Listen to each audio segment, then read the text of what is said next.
So again, step one,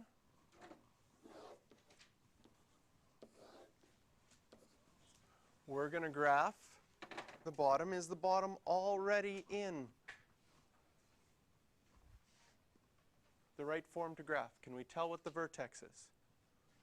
Doesn't matter which form it's in when you have a calculator.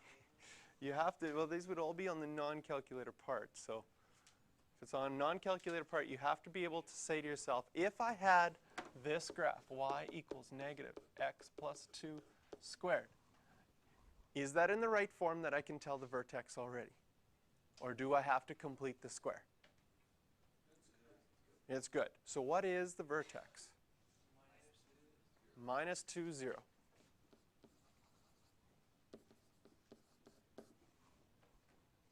And which way does this parabola go, up or down?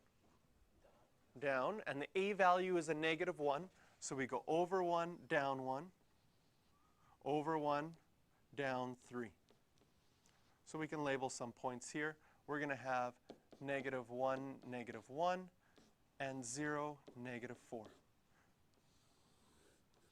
course, the parabola is symmetrical on the other side, so you'd have similar points on the other side.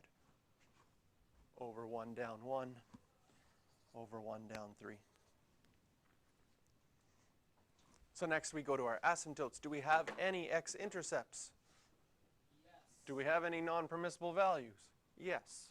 Negative 2 is the only non-permissible value, and it's the only x-intercept. So we label that point, dotted red line, x equals negative 2. And we'll also have an asymptote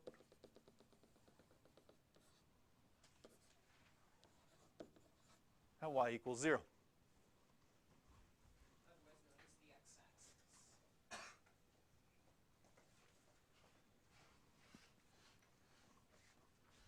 x-axis. Now, when you do your reciprocal, your vertical asymptote separates it into two sections. So it would be sufficient just to do 2 points. A lot of people like to choose the point that doesn't change, like negative 1 here. And over here, we would have negative 3, negative 1. We can't do the vertex this time because our vertex is on our asymptote. So that's a point we usually like to graph, but we can't in this case because it's an asymptote. If you wanted to do 0, negative 4, where would it go? No, it's not making it positive. It would become 0, 1 over negative 4. Because all the reciprocal graph is doing is whatever was your y value originally on the green graph here now goes on the bottom. So you have your y values just get changed to 1 over whatever they were before. Now you didn't need to do that second point because once you have a point in each section, you can just draw the asymptotic behavior and you know it has to approach your asymptotes.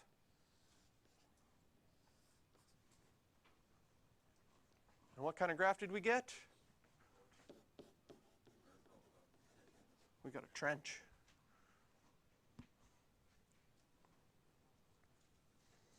Oh, the example beside is a volcano. So can you see why it becomes important to use some different colors here? If you look at your notes and you've used pencil for the whole thing, it starts to look a little bit messy. Sometimes if you are using pencil for the whole thing, what I would suggest is having, have your graph once, the original one, and do the reciprocal beside so you can see the separation.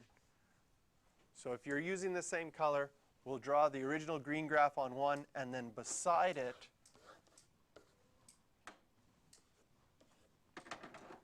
draw your asymptote, label your points,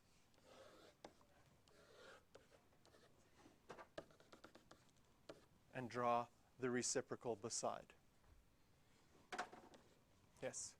How many marks would a question like this be worth? 1 mark for the graph, and it's usually 2 or 3.